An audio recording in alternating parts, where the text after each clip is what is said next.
Sigi tongan pau se singamadi social media degi lokatpa pau khara update tawjari ahanbada maruiba pau Kuki militant singna naga ani hatkre liangmai taba mafam singda total shutdown lokthokre Kuki jo amasung naga ani makna highway de chathariba blockade handogadabani haina supreme court na phongdokre August kun phawbagi manungda MLA Paumilial Haukip ki voter record khangandrabadi Manipur High Court ta PIL tharagani haina sanjoi hanthemna phongdokre Manipur na British tagi ningtam kiba numit ningsingkre piral chingkhatkre yelongmi muthatpasi hatok kiba natte wakhal mangan kibani hairakli Jingda khundariba yelongmi singna mitop khandokbagi thabak asida mangjil thana tholaktuna achauba thaudang lobiyu haina MMTU na phondorakli Mahesor Thongnawjamna Union Minister Nitin Gadkari ga unakre Social media da ayaba yaudana pawse singi paw padana ba warning tawri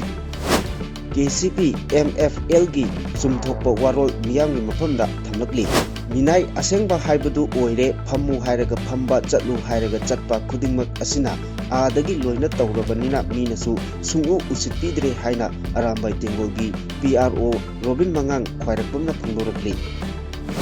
ngasi phawbada maitei amadi nagana kuki singi matakta lan hokhiba leite haina asang kasarna phangdorakli Manipur da census pangthokpagi matangda hanagi MP RK Ranjanna Union Home Minister gi pungning singsinre Khangabok Kendra gi mafam khudingda agriculture da permanent solution ama thamgani hina Dr. Roman Kumar na phongdokre miyam gi phingang lani gi kunganithoi suba mapok pumon thoram pangthokre Editor Kalamgi machang oiba pawdana sagai gi maital asiba singna athoba singin ningsing numit pangthokpa ikai ningai ni Adomna hojik yengberiba channel asi Kanglei Pauthang YouTube channel ni channel asida iramdam amadi mapalamgi maru oiba paw singi update taba amadi yengba phangbigani channel asina paw upload tawrakpa matamda adomgi device da notification uba phangbinaba amadi channel asibu pungning thogatbiba oina sungsoi soidana subscribe tawbiduna bell icon nambiyu haijabaga loinana KNFP gi Kuki militant ni chingnaba khulai paiba singna ngarang Kangpokpi district ki Lanka Naga village ki Kunja sing low suduna lairingaida masing khangdana nongmai kapsilakpada naga micham ani sire aduga micham ani na sokle amaromda thaudok asibu yaningdaba phongdoktuna liangmai naga council Manipur na khudakdagi Manipur gi liangmai taba mafam singda total shutdown lauthokre official loiba pawgi matung inna ngarang ayu pung 3 makhai rom taba matamda afaba makhalgi kulai paiba Kuki militant nifu rom Lanka Naga village ki Kunja singna low suduna lairingaida laklaga atat agam laitana nongmai kapsilakpada low suduna leiramba nagagi mioi ani khudakta siraga ani amana sokhibani leikhidraba mioi ani adudi W Chawang sahi kontramari amasung Kadiwainang Abonmai sahi 85 kawi makhoi animak khudakta mafam aduda leikidabani soklaba mioi ani aduna M Abonmai sahi 52 amasung N Prinmai sahi 50 ni makhoi ani nongmaina panbadagi khudakta medical treatment gidamak hospital da pukhatki thaudok thokhamda security forcing deploy tawkhre hairi thaudok aduna nongna mafam aduda irang kankhalakhibaga loinana liangmai naga council Manipur LNCM na liangmai naga na khundaba state asigi mafam kudingmakta khudaktagi emergency total shutdown lauthokibani NLCM na thadorokpa chirol amada mihat adubu condemn tawbaga loinana attack adu KNFP Kuki militant singna chathabani haina moral sirakbaga loinana kudakta micham miyamgi safety amadi security gi akanba thabak lokakadabani haina taksilakli total shutdown gi phongjang manungda dukan sing office sing education institute sing amadi atai non essential activity pumnamak makha taba notice ama thoktriba phawba thong longani adubu media fire service atai essential service sing loinana emergency response operation gi thabaktadi komthokani hairakli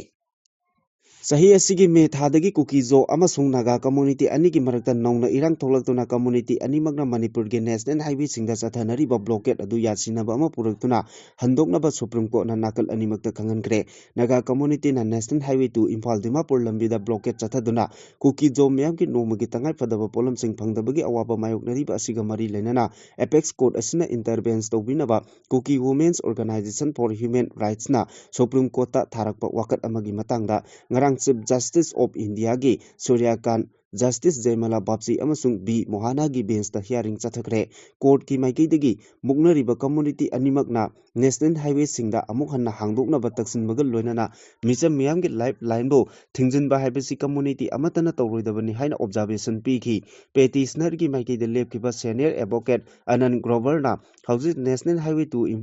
to the chathariba blockade asina maram oiduna miyamgi nomagi tangai fadaba polam sing maru oina chana thangnaba polam sing hidak langthak amadi mahi masing tambagi lambi chathok chasinda chawna akaiba piri organization asina hingsagi oiba thongi mayokta matam pumbada lepi amadi kuki militant singna chatharamba blockade hauji handokre haiba wafam courta thamki court ki maikeidagi nomagi darkar oiba polam sing pusinbada athingba piriba organization singi marakta wari sanaduna yasinabagi thabak amata lokatabagi maram karigino haina hangbada petition gi council advocate Anand Grover na makatana pondokbada community ani gi marakta hauji chawna muknaba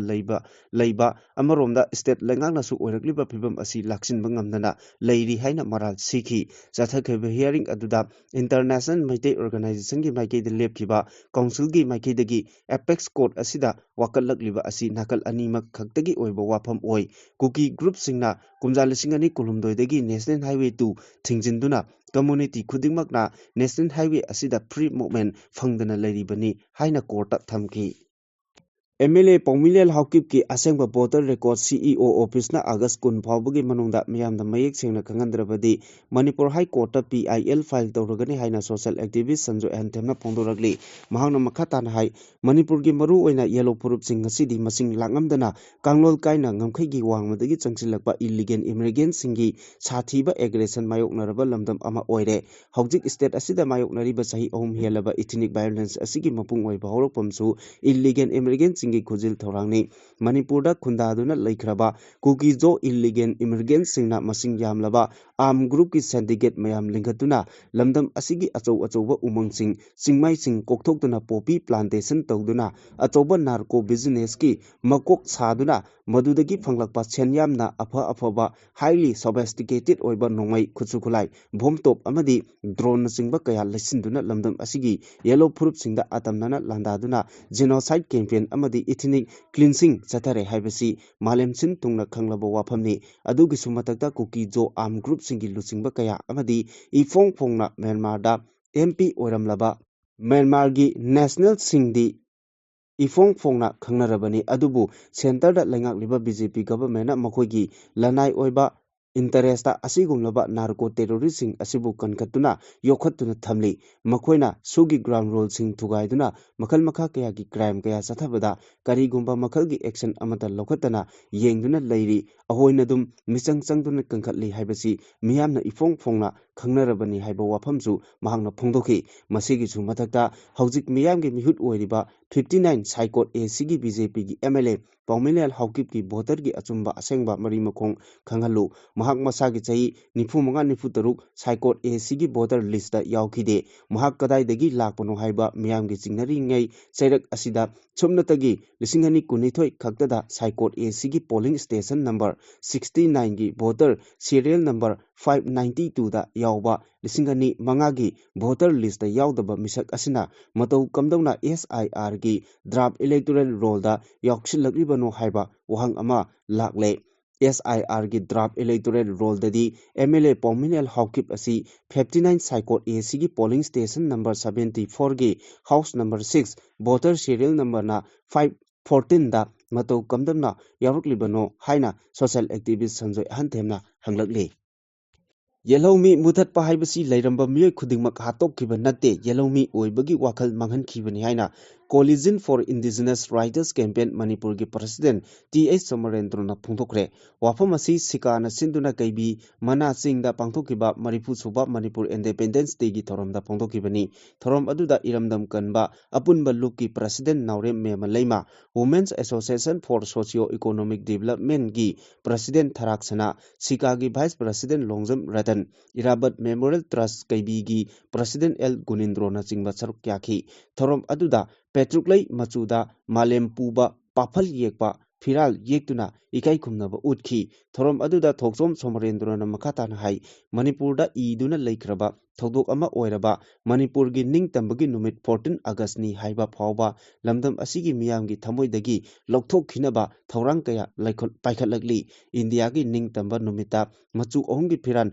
Chinkhalambadu Haujikti August Mapandagi August Tarateret Pauba Har Ghar Tiranga Jatra Haiduna Mipung Kudingmak India gi Piral Nungsinaba Thorom Pangthorakli Asigumba Thorom Asina Aikoigi Wakaldagi Aikoina India ga Tonganba Puari Lejai Haiba Kauhannaba Yamna Kanna Honarakli Lamdam Asigi Yelomi Singna Aiko Yelomi ni Haiba Kakna Aikoigi Sakam Ngakpa Yaroi Yelomi Ama Oina Aikoigi Oiba Puari Ama Lairakli Basi Manghandana Thamba Tangai Fade Aikoigi Puari Buna Janafam Laitana India gi Ning Tambagi Ihobuna Matik Mayai Hena Laiba Oina Uhannaba Honarakliba Asidagi Aikoi Section Batangai Fade Horakliba Mahirui Singna Tamliba Puarida Lamdam Asigi Puari Khangba Yaba Para Yaudri Lamdam Asigi Lamitlon Lamgi Chana Kanglon Kauhallaga Yelomi ni Haiduna Lajariba Aikoidagi Yelomi Oibagi Machaksing Loktok Kinaba Honarakliba Sidagi Section Minasi Haiba Wapamsu Pongdoki Manipurgi Luraba Tanpom Asida Singda Kundariba Yelomi Purupumna Magna Mitop Khandopagi Tabak Asida Mangjil Thana Tholaktuna Achoba Thodang Lobiyu Lairiba CSO Pumna Magna Hojik Mayok Nariba Illegal Migrant Singi Wapam Asina Kori Su Oina Punna Tengnaminasi Haina Press Club the Pangthokiba Paugi Mipam Amada MMTU gi Secretary Organization T Parija na Phungdokre Mahana Makhatan Hai NRC Toduna Illegal Immigrant Khandu U Haiba Miyamgi Kholau Ihowasi Logi Mayokta Nate Hojik Manipur gi Kanglo Phuruk gi Lan Asigi Marakta Census Toba Maram Chade Hojik Pangtoknaba Lepliba Census Asi Logi Mijing Su Yade Lisingani Amagi Census ta Singi Subdivision Mapanda Amukhana Census Tonaba High Court na Rai Takrabani Lisingani Kunmathogi Census ta Subdivision Ahumna Withdraw Thamkibani Census Yaithok Illegal Immigrants NRC Toduna Maramda deport Tongnabagi Kongtang Asida Hojik Ladiba MLA Minister na Party gi Khenhaba Thamdana Center Lengakta Taksin View Lamdamasida Illegal Immigrants Changlakpagi Kongtang Asi Lengakna Karigumba Amata Thoksa Wasadaba Yaningde Malengi Mapam Amata da Chanadraba Amadi Manipur dasu Lisingamachapan Humbudareta Murkraba Citizenship Right Cookie Singi Oina Chanaduna Lairi Myanmar Dagi Changsilakpa Cookie Illegal Immigrant Lak Kaya Mapu Oina Singi Lamda Kunda Sinduna Lesinkre Illegal Immigrant Singasina Singi Saruk Ohum Thokpagi Ani Henbada Leptana Kudum Changsilagli Illegal Immigrant Sing Asina Tongana Anoba Lambi Thong Kaya Amasu Leptana Sagalagli Makoina Manipurgi Lawmaker Amasung Lengak Sasanda Yakshilakduna Yelomi Singi Pangpam Thokpa Hagsing Nongma Nongmagi Machilagli Hainasu Phungdoragli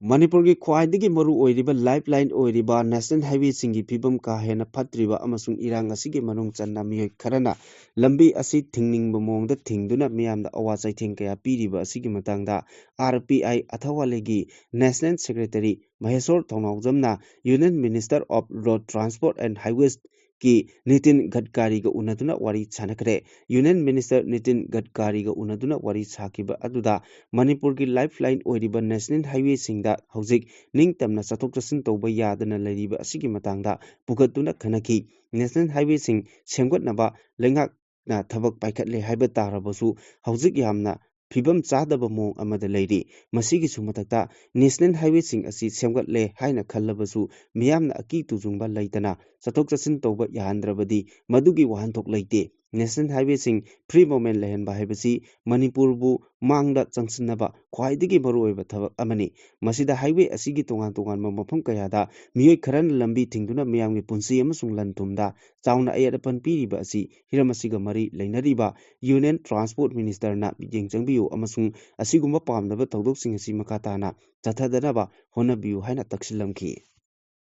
Makatarakpa Pauda Social Media Face Group YouTube Channel Amadi Atay Digital Platform Singda Ayaba Yaudana Pausi Singi Pau Amasung Electronic Media Gi Report Pathokpagi Matangda All Manipur Working Journalist Union Amju amasung Editor Guilds Manipur EGM na nungnangba phongdorakli Amju amasung EGM na punna thadorokpa chirol amana hai social media administrator amasung content creator singna pausi amasung electronic media gi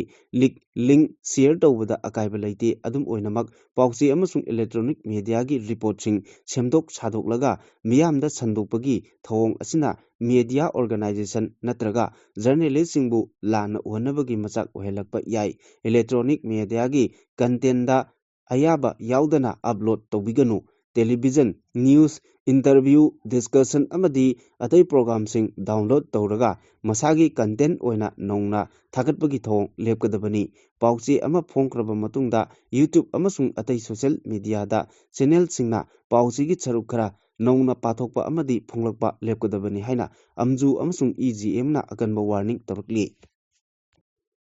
Yawolgi ikai khumnaba utsabaga loinana adomgi mafamda nolukna wafam kharadang thamjari KCP MFL gi Military Affairs Committee na miyamgi phingang lanmigi mapo kumonga mari lainana thokhiba August 12 lisingani kuntaruki cherolda lupna ipau khonjinbada asoiba khara laikibadagi aranba khara yaukre soikhiba amadi chumthoklibasing adu makhada thamjari bullet point 7 da 1977 gi October 8 da Revolutionary People's Party of Kangleipak Pripak Lingkhatki haibasigi mahuta 1977 gi October 8 da People's Revolutionary Party of Kangleipak Pripak Lingkhatki haigadabani bullet point 9 da Lisingama Chamapan Kumbudra Taret ki October 8 da Pripak Lingkhatki amadi masigi Lanmi Singlup Red Army 1980 gi March 26 da Lingkhatki haibasigi mahuta 1977 gi October 8 da People's Revolutionary Party of Kangleipak Pripak Saphonglakpaga loinana masigi Lanmi Singlup Red Army su numit asimaktada Lingkhatki haigadabani haina Kangleipak Communist Party gi media coordinator A Luwangba Maitaina kutyek piduna thadorokpa chirolna phongdorakli Makatarakpada Arambai Dengolgi PRO Robin Mangang Khwarakpamgi social media update ta asumna hairi loiba phawbadang pabiraga akhang ai singna nainabiyu noi aikoina khara chen chongjariba asidi leibak asi nungsirubagini kari tawbadi ngamgadoino Arambaina Maira Paibina CSO na kaidau yadorige order thokpa yabra tawgadabadi legislature singna lamdam asigi bureaucrat officer singna mute oiriba MP singna tawgadaba makoina order thokadabani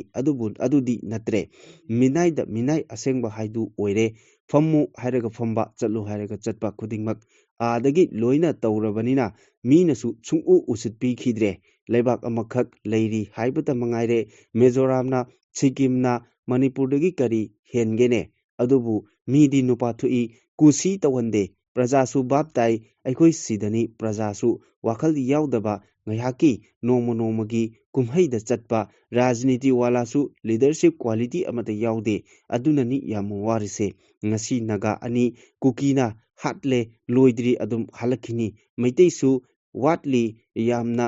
tawrakhini masi karino hairabada lebak asi kanagumba kharana yamna pami aduna kukida insin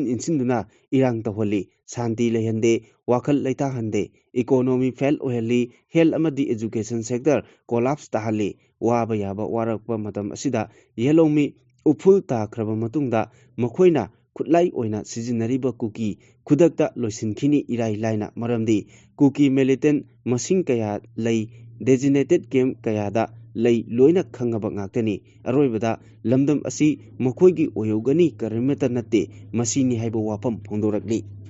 Nungairiye wari se paiba Delina adum pahelasi kaino mamingi swaida remote chatpa government ama leidugi charuk taba yengba yamna ware haina asumna aroibada PRO Robin Mangang Khwarakpamna update tawri Manipur lengakna kuki phuruki miyoising laksinba ngamlabadi lamdam asida ingtaba purakpa ngamgani ngasi phawbada maitei amadi nagana kuki singi mathakta lal haukiba amata leiti haina Native People's Committee Manipur gi convener asang kasarna phongdokre census tawdringai gi mamangda NRC hana update tawgadabani haiba demanda JFD na angom leikaida leiba wall United Youth Clubs ki ground da chathariba wakat mifam da saruk yaraduna wafam asi mahangna phungdokibani sing amasung tampaki tongan tongan mafam dagi lakpa loop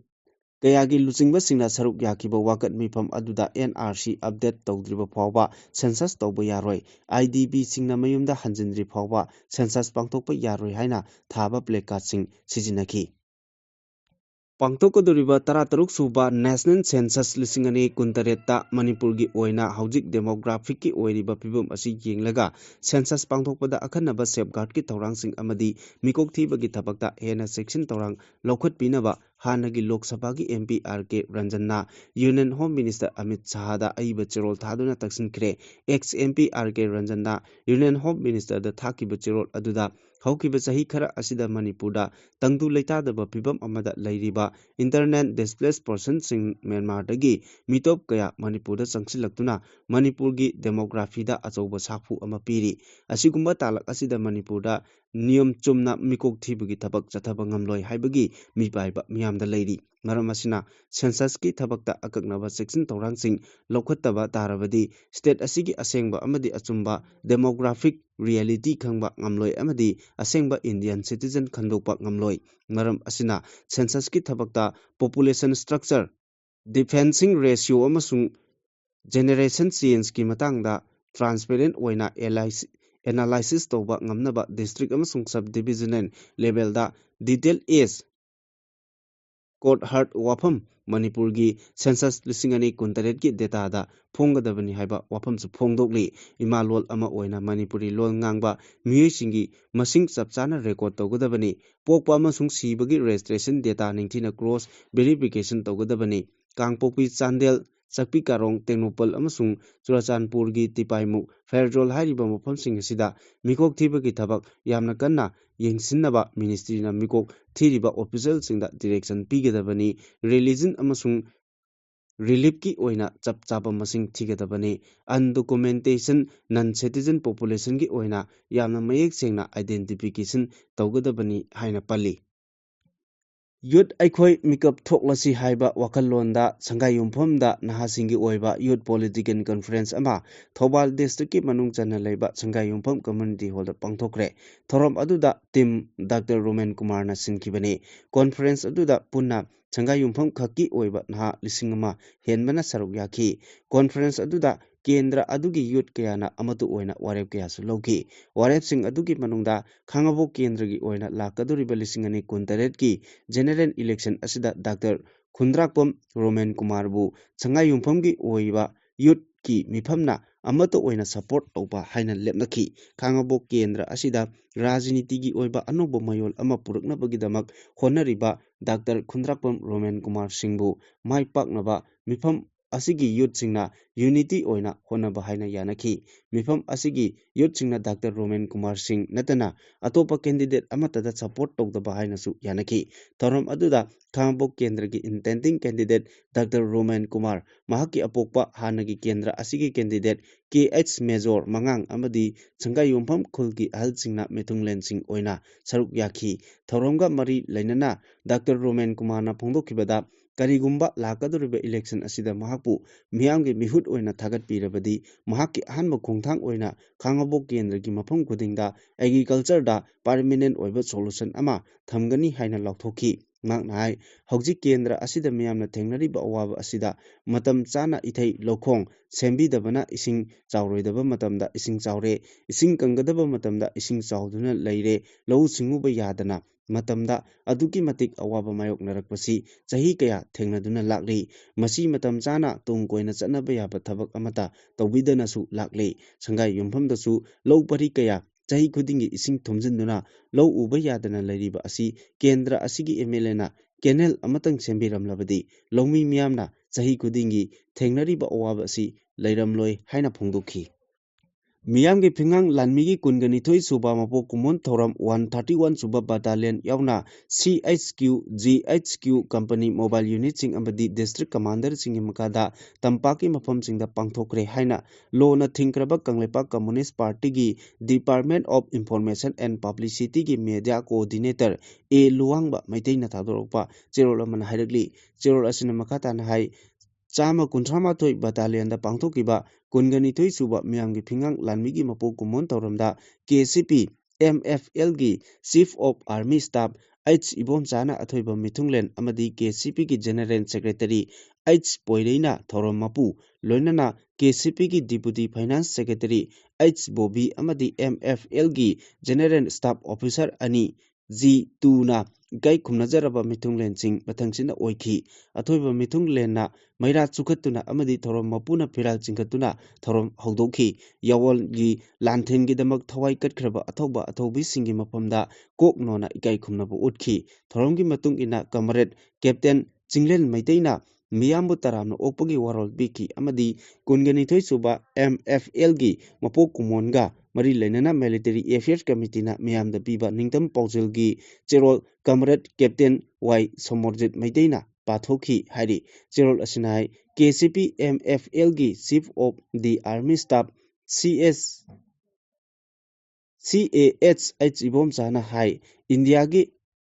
ꯃꯅꯤꯄꯨꯔꯒꯤ ꯅꯤꯡꯇꯝ ꯏꯍꯧ ꯑꯁꯤ ꯃꯨꯊꯠꯅꯕ ꯍꯣꯠꯅꯕꯗ ꯅꯍꯥ ꯀꯌꯥꯗ ꯃꯈꯜ ꯃꯈꯥ ꯀꯌꯥꯒꯤ ꯅꯤꯁꯥ ꯄꯤꯖꯔꯤ꯫ ꯅꯍꯥ ꯀꯌꯥ ꯅꯣꯡꯃ ꯀꯥꯡꯗꯅ ꯁꯤꯔꯤ꯫ ꯑꯉꯥꯡ ꯄꯣꯛꯄꯒꯤ ꯆꯥꯡ ꯌꯥꯝꯅ ꯍꯟꯊꯔꯛꯂꯤꯕ ꯑꯁꯤ ꯑꯐꯕ ꯈꯨꯗꯝ ꯅꯠꯇꯦ꯫ ꯐꯨꯔꯨꯞ ꯑꯁꯤ ꯃꯣꯠꯁꯤꯜꯂꯛꯄꯒꯤ ꯈꯨꯗꯝꯅꯤ꯫ ꯃꯁꯤꯗꯒꯤ ꯀꯟꯅꯅꯕ ꯃꯤꯌꯥꯝꯒꯤ ꯋꯥꯈꯜꯂꯣꯟ ꯄꯤꯒꯗꯕꯅꯤ꯫ ꯏꯟꯗꯤꯌꯥꯒꯤ ꯃꯥꯌꯣꯛꯇ ꯁ꯭ꯇꯦꯠ ꯀꯌꯥꯁꯨ ꯆꯞ ꯃꯥꯟꯅꯕ ꯊꯧꯑꯣꯡꯁꯤꯡ ꯆꯠꯊꯔꯤ ꯍꯥꯏꯅ ꯐꯣꯡꯗꯣꯛꯈꯤ꯫ ꯃꯈꯥ ꯇꯥꯔꯛꯄ ꯑꯔꯣꯏꯕ ꯄꯥꯎꯗ ꯑꯦꯗꯤꯇꯔ ꯀꯂꯝꯒꯤ ꯃꯆꯪ ꯑꯣꯏꯕ ꯄꯥꯎ ꯂꯧꯈꯠꯆꯔꯤ꯫ ꯍꯥꯏꯔꯤꯕ ꯄꯥꯎ ꯑꯁꯤ ꯄꯥꯟꯗꯝ ꯄꯥꯎꯆꯦꯒꯤ ꯑꯦꯗꯤꯇꯣꯔꯤꯌꯦꯜ ꯀꯂꯝꯗꯒꯤ ꯂꯧꯈꯠꯆꯕꯅꯤ꯫ ꯁꯥꯒꯩꯒꯤ ꯃꯩꯇꯥꯜ ꯑꯁꯤꯕꯁꯤꯡꯅ ꯑꯊꯧꯕꯁꯤꯡꯒꯤ ꯅꯤꯡꯁꯤꯡ ꯅꯨꯃꯤꯠ ꯄꯥꯡꯊꯣꯛꯄ ꯏꯀꯥꯏꯅꯤꯡꯉꯥꯏꯅꯤ꯫ ꯃꯅꯤꯄꯨꯔꯒꯤ ꯅꯤꯡꯈꯥ ꯇꯝꯕ ꯉꯥꯛꯅꯕꯒꯤꯗꯃꯛ ꯃꯥꯏꯊꯤꯔꯒꯅꯤ ꯈꯪꯅ ꯈꯪꯅ ꯀꯨꯝꯖꯥ 1938ꯒꯤ ꯃꯅꯤꯄꯨꯔꯒꯤ ꯏꯄꯥ ꯏꯄꯨꯁꯤꯡꯅ ꯃꯥꯂꯦꯝꯗ ꯅꯨꯃꯤꯠ ꯇꯥꯗꯦ ꯍꯥꯏꯅ ꯈꯪꯅꯔꯤꯕ ꯕ꯭ꯔꯤꯇꯤꯁꯀ ꯂꯥꯟꯊꯦꯡꯅꯈꯤꯕꯒꯤ ꯅꯤꯡꯁꯤꯡꯕꯒꯤ ꯊꯧꯔꯝ ꯂꯩꯄꯥꯛꯀꯤ ꯊꯥꯛꯇ ꯄꯥꯡꯊꯣꯛꯈꯤꯕꯒ ꯂꯣꯏꯅꯅ ꯁ꯭ꯇꯦꯠ ꯑꯁꯤꯒꯤ ꯇꯣꯉꯥꯟ ꯇꯣꯉꯥꯟꯕ ꯂꯅꯥꯏ ꯂꯨꯞ ꯀꯌꯥꯅꯁꯨ ꯊꯧꯔꯝ ꯑꯁꯤ ꯄꯥꯛ ꯁꯟꯅ ꯄꯥꯡꯊꯣꯛꯅꯈꯤꯕꯒꯤ ꯄꯥꯎꯁꯤꯡ ꯂꯝꯗꯝ ꯑꯁꯤꯒꯤ ꯃꯤꯌꯥꯝꯅ ꯇꯥꯟꯅꯔꯝꯂꯒꯅꯤ ꯈꯜꯂꯤ꯫ ꯀꯨꯝꯖꯥ 1948ꯒꯤ ꯑꯦꯡꯒ꯭ꯂꯣ ꯃꯅꯤꯄꯨꯔ ꯋꯥꯔꯒꯤ ꯋꯥꯔꯤ ꯉꯁꯤꯒꯤ ꯃꯅꯤꯄꯨꯔ ꯂꯩꯉꯥꯛꯅ ꯈꯪꯗꯨꯅ ꯃꯇꯝ ꯑꯗꯨꯒꯤ ꯏꯄꯥ ꯏꯄꯨꯁꯤꯡꯕꯨ ꯏꯀꯥꯏ ꯈꯨꯝꯅꯕꯒꯤ ꯊꯧꯔꯝ ꯄꯥꯡꯊꯣꯛꯈ꯭ꯔꯕꯁꯨ ꯃꯆꯤꯟꯗ ꯂꯥꯎꯈ꯭ꯔꯕꯁꯨ ꯏꯄꯥ ꯏꯄꯨꯁꯤꯡ ꯑꯗꯨ ꯁꯣꯟꯗꯨꯅ ꯄꯉꯥꯡꯗ ꯉꯥꯡꯕ ꯑꯣꯏꯅ ꯃꯅꯤꯄꯨꯔꯒꯤ ꯌꯦꯜꯍꯧꯃꯤꯁꯤꯡꯅ ꯈꯟꯅꯔꯤ꯫ ꯃꯔꯨꯑꯣꯏꯅ ꯂꯝꯗꯝ ꯑꯁꯤꯒꯤ ꯌꯦꯜꯍꯧꯃꯤꯁꯤꯡꯒꯤ CSOꯁꯤꯡꯅ ꯃꯅꯤꯄꯨꯔꯒꯤ ꯌꯦꯜꯍꯧꯃꯤꯁꯤꯡꯒꯤ ꯃꯤꯠꯇ ꯎꯠ ꯆꯥꯏꯕ ꯑꯣꯏꯅ ꯉꯁꯤꯒꯤ ꯂꯝꯗꯝ ꯑꯁꯤꯒꯤ CM ꯌꯥꯎꯅ ꯔꯨꯂꯤꯡ MLAꯁꯤꯡꯒꯤ ꯊꯧꯑꯣꯡꯕꯨ ꯄꯦꯟꯗꯕ ꯀꯌꯥꯃꯔꯨꯝ ꯌꯥꯎꯅꯔꯝꯒꯅꯤ ꯈꯜꯂꯤ꯫ ꯃꯔꯝꯗꯤ ꯃꯅꯤꯄꯨꯔꯒꯤ ꯍꯧꯖꯤꯛ ꯑꯣꯏꯔꯤꯕ ꯐꯤꯚꯝ ꯑꯁꯤꯗ ꯁ꯭ꯇꯦꯠ ꯑꯁꯤꯗ NRC ꯍꯥꯟꯅ ꯑꯞꯗꯦꯠ ꯇꯧꯔꯕ ꯃꯇꯨꯡꯗ ꯁꯦꯟꯁꯁ ꯄꯥꯡꯊꯣꯛꯅꯕ ꯏꯟꯗꯤꯌꯥ ꯂꯩꯉꯥꯛꯇ ꯍꯥꯏꯕ ꯉꯝꯗꯕ ꯑꯃꯗꯤ ꯃꯁꯥꯒꯤ ꯐꯝꯅ ꯃꯔꯩꯄꯥꯛ ꯃꯔꯝꯗꯝ ꯀꯟꯕꯒꯤ ꯋꯥꯈꯜꯗꯒꯤ ꯍꯦꯟꯅ ꯈꯟꯕ ꯁꯥꯒꯩꯒꯤ ꯃꯩꯇꯥꯜ ꯑꯁꯤꯕꯒꯨꯝꯂꯕ ꯊꯃꯣꯏ ꯆꯦꯟꯕ ꯃꯈꯣꯏꯅ ꯃꯅꯤꯄꯨꯔꯒꯤ ꯅꯤꯡꯈꯥ ꯇꯝꯕ ꯉꯥꯛꯅꯕꯒꯤꯗꯃꯛ ꯃꯥꯏꯊꯤꯔꯒꯅꯤ ꯈꯪꯅ ꯊꯋꯥꯏꯅ ꯄꯣꯟꯊꯥ ꯄꯤꯗꯨꯅ ꯕ꯭ꯔꯤꯇꯤꯁꯁꯤꯡꯒ ꯂꯥꯟꯊꯦꯡꯅꯈꯤꯕꯁꯤꯡꯕꯨ ꯏꯀꯥꯏ ꯈꯨꯝꯅꯕꯒꯤ ꯊꯧꯔꯝ ꯄꯥꯡꯊꯣꯛꯄ ꯑꯁꯤ ꯏꯀꯥꯏꯅꯤꯡꯉꯥꯏꯅꯤ ꯍꯥꯏꯕꯗ ꯍꯥꯏꯃꯟꯕ ꯊꯣꯛꯂꯣꯏ ꯍꯥꯏꯕ ꯌꯥꯏ꯫ ꯍꯧꯖꯤꯛ NRC ꯆꯠꯅꯍꯜꯂꯕ ꯃꯇꯨꯡꯗ ꯁꯦꯟꯁꯁ ꯄꯥꯡꯊꯣꯛꯅꯕ ꯂꯝꯗꯝ ꯑꯁꯤꯒꯤ ꯌꯦꯜꯍꯧꯃꯤꯁꯤꯡꯅ ꯍꯟꯅ ꯍꯥꯏꯖꯔꯕꯁꯨ ꯏꯟꯗꯤꯌꯥ ꯂꯩꯉꯥꯛꯅ ꯇꯥꯁꯤꯟꯅꯗꯨꯅ ꯅꯝꯗꯨꯅ ꯁꯦꯟꯁꯁ ꯄꯥꯡꯊꯣꯛꯄ ꯇꯥꯔꯕꯗꯤ ꯃꯅꯤꯄꯨꯔꯒꯤ ꯌꯦꯜꯍꯧꯃꯤꯁꯤꯡꯒꯤ ꯂꯥꯏꯕꯛ ꯇꯝꯕ ꯉꯝꯗꯕ ꯐꯤꯚꯝ ꯑꯃꯗ ꯇꯨꯡꯒꯤ ꯃꯤꯔꯣꯜꯗ ꯃꯥꯌꯣꯛꯅꯍꯧꯒꯗꯧꯔꯤ ꯍꯥꯏꯕꯁꯤ ꯉꯁꯤꯒꯤ MLA ꯃꯤꯅꯤꯁꯇꯔꯁꯤꯡꯅ ꯈꯪꯅ ꯁꯦꯟꯇꯔꯒꯤ ꯂꯨꯆꯤꯡꯕꯁꯤꯡꯒꯤ ꯌꯀꯥ ꯌꯦꯡꯂꯒ ꯃꯁꯥꯒꯤ ꯐꯨꯔꯨꯞꯀꯤ ꯀꯔꯤ ꯑꯃꯠꯇ ꯈꯟꯗꯅ ꯂꯝꯗꯝ ꯑꯁꯤꯒꯤ ꯌꯦꯜꯍꯧꯃꯤꯁꯤꯡꯒꯤ ꯏꯍꯨꯜ ꯈꯪꯁꯤꯟꯅꯗꯅ ꯑꯃꯗꯤ ꯃꯃꯥ ꯂꯩꯄꯥꯛꯀꯤꯗꯃꯛ ꯃꯁꯥꯅ ꯃꯊꯧꯅꯥ ꯐꯅ ꯃꯔꯝꯗꯝ ꯃꯐꯨꯔꯨꯞ ꯀꯟꯅꯕꯒꯤ ꯋꯥꯈꯜ ꯆꯦꯟꯗꯕꯒꯤ ꯃꯃꯤ ꯇꯥꯔꯛꯄ ꯑꯁꯤꯅ ꯃꯔꯝ ꯑꯣꯏꯔꯒ ꯃꯈꯣꯏꯅ ꯆꯍꯤ 135 ꯁꯨꯕ ꯃꯅꯤꯄꯨꯔꯒꯤ ꯑꯊꯧꯕꯁꯤꯡꯕꯨ ꯅꯤꯡꯁꯤꯡꯕꯒꯤ ꯊꯧꯔꯝ ꯄꯥꯡꯊꯣꯛꯂꯤꯕ ꯑꯁꯤ ꯇꯧꯁꯤꯟꯅꯕ ꯃꯄꯥ ꯃꯄꯨꯕꯨ ꯈꯣꯡꯒꯣꯏꯅꯕ ꯀ꯭ꯔꯣꯀꯣꯗꯥꯏꯜ ꯇꯤꯌꯔꯁꯀꯤ ꯃꯑꯣꯡꯅꯤ ꯍꯥꯏꯅ ꯂꯝꯗꯝ ꯑꯁꯤꯒꯤ ꯌꯦꯜꯍꯧꯃꯤꯁꯤꯡꯅ ꯈꯟꯅꯕ ꯍꯧꯔꯛꯂꯤ꯫ ꯃꯅꯤꯄꯨꯔ ꯑꯁꯤ ꯑꯄꯤꯛꯄ ꯁ꯭ꯇꯦꯠ ꯑꯃ ꯑꯣꯏꯅ ꯏꯟꯗꯤꯌꯥ ꯂꯩꯉꯥꯛꯅ ꯑꯃꯗꯤ ꯏꯟꯗꯤꯌꯥꯒꯤ ꯃꯤꯌꯥꯝꯅ ꯈꯪꯅꯔꯕꯁꯨ ꯃꯥꯂꯦꯝꯒꯤ ꯃꯤꯌꯥꯝ ꯃꯔꯨꯑꯣꯏꯅ ꯃꯇꯝ ꯑꯃꯗ ꯃꯥꯂꯦꯝꯗ ꯅꯨꯃꯤꯠ ꯇꯥꯗꯦ ꯍꯥꯏꯅ ꯍꯥꯏꯅꯔꯝꯕ ꯕ꯭ꯔꯤꯇꯤꯁꯅ ꯃꯁꯛ ꯈꯪꯕ ꯂꯣꯏꯅꯅ ꯄꯤꯛꯂꯕꯁꯨ ꯄꯤꯛꯅ ꯃꯥꯂꯦꯝꯗ ꯂꯝꯗꯝ ꯑꯁꯤꯕꯨ ꯃꯁꯛ ꯇꯥꯛꯄꯗ ꯁꯒꯣꯜ ꯀꯥꯡꯖꯩ ꯁꯥꯟꯅꯕ ꯑꯍꯥꯟꯕ ꯑꯣꯏꯅ ꯍꯧꯗꯣꯛꯈꯤꯕ ꯂꯝꯗꯝ ꯑꯣꯏꯔꯤ ꯍꯥꯏꯕꯁꯤ ꯉꯁꯤꯒꯤ ꯏꯟꯗꯤꯌꯥ ꯂꯩꯉꯥꯛꯅ ꯈꯪꯕꯗ ꯅꯠꯇꯅ ꯇꯣꯞ ꯇꯣꯞꯄ ꯃꯁꯥꯒꯤ ꯂꯣꯜ ꯃꯌꯦꯛ ꯂꯩꯖꯕ ꯃꯅꯤꯡ ꯃꯈꯥ ꯇꯝꯕ ꯂꯩꯄꯥꯛ ꯑꯃ ꯑꯣꯏꯔꯝꯃꯤ꯫ ꯕ꯭ꯔꯤꯇꯤꯁꯀ ꯂꯥꯟꯊꯦꯡꯅꯕ ꯉꯝꯕ ꯑꯟꯗꯃꯥꯟ ꯑꯦꯟ ꯅꯤꯀꯣꯕꯔꯗ ꯅꯤꯡꯊꯧ ꯀꯨꯂꯆꯟꯗ꯭ꯔ ꯑꯃꯗꯤ ꯃꯇꯝ ꯑꯗꯨꯒꯤ ꯃꯔꯩꯄꯥꯛ ꯅꯤꯡꯕ ꯑꯊꯧꯕ ꯀꯌꯥꯕꯨ ꯕ꯭ꯔꯤꯇꯤꯁꯅ ꯂꯣꯏ ꯊꯥꯈꯤꯕ ꯂꯝꯗꯝ ꯑꯃ ꯑꯣꯏ ꯍꯥꯏꯕꯁꯤ ꯉꯁꯤꯒꯤ ꯏꯟꯗꯤꯌꯥ ꯂꯩꯉꯥꯛꯅ ꯈꯪꯕ ꯃꯔꯝꯅ ꯃꯅꯤꯄꯨꯔꯒꯤ ꯌꯦꯜꯍꯧꯃꯤꯁꯤꯡꯕꯨ ꯅꯝꯗꯨꯅ ꯅꯝꯊꯅꯕ ꯍꯣꯠꯅꯕꯒꯤ ꯑꯔꯣꯟꯕ ꯑꯦꯖꯦꯟꯗꯥ ꯑꯃꯗ NRC ꯆꯠꯅꯗ꯭ꯔꯤꯉꯩꯗ ꯁꯦꯟꯁꯁ ꯄꯥꯡꯊꯣꯛꯅꯕ ꯍꯣꯠꯅꯔꯤꯕꯁꯤ ꯍꯣꯠꯅꯕꯅꯤ ꯍꯥꯏꯕꯁꯤ ꯃꯅꯤꯄꯨꯔꯒꯤ MLA ꯃꯤꯅꯤꯁꯇꯔꯁꯤꯡꯅ ꯈꯪꯅ ꯈꯪꯅ ꯃꯁꯥꯒꯤ ꯐꯝꯅ ꯃꯔꯩꯄꯥꯛꯇꯒꯤ ꯍꯦꯟꯅ ꯂꯨꯝꯅ ꯂꯧꯔꯤꯕꯁꯤꯡ ꯑꯣꯏꯕꯅ ꯍꯟꯗꯛ ꯈꯪꯍꯧꯗꯅ ꯃꯈꯣꯏꯒꯤ ꯃꯊꯛꯇ ꯃꯈꯜ ꯃꯈꯥ ꯀꯌꯥꯒꯤ ꯈꯣꯡꯖꯪ ꯌꯦꯜꯍꯧꯃꯤꯁꯤꯡꯅ ꯆꯪꯁꯤꯜꯂꯛꯄ ꯌꯥꯏ ꯈꯜꯂꯤ꯫